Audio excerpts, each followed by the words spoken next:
Түсіндіріп жөнедерші, неге жүр екендеріңізді.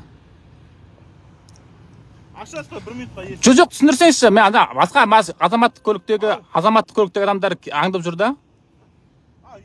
Мен сізге түсіндірем ғой, есікті ашсаңыз. Жоқ, түсірсеңіз мен өзім келген жерге шақырған жерге барам. Проблема жоқ. Жоқ, бізбен бірге жүріңіз онда. Қайда бару керек? Қайда бару керек? Әуезовке не үшін бару керек? Барған кезде сізге түсіндіріп айтамын. Есікті ашсын, біз сізге түсіндірейік.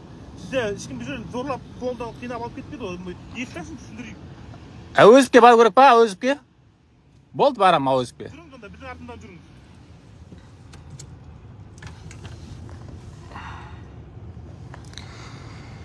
Міне Әуезов аудандығына баратырмыз.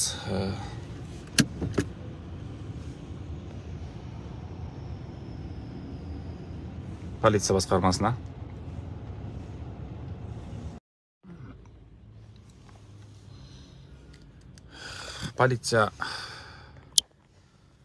Полиция мен осылай қоршап тұр. Себебін айтпайды. Мен парковкада тұрмын, мысалы үшін машинам парковкада тұр. Мына магазин алдында тұрмын. Жол жүріп кетқан жоқпын.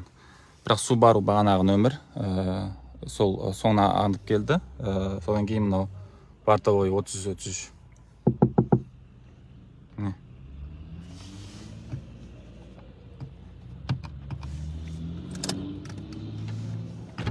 Түсіндірсеңізші енді сіз.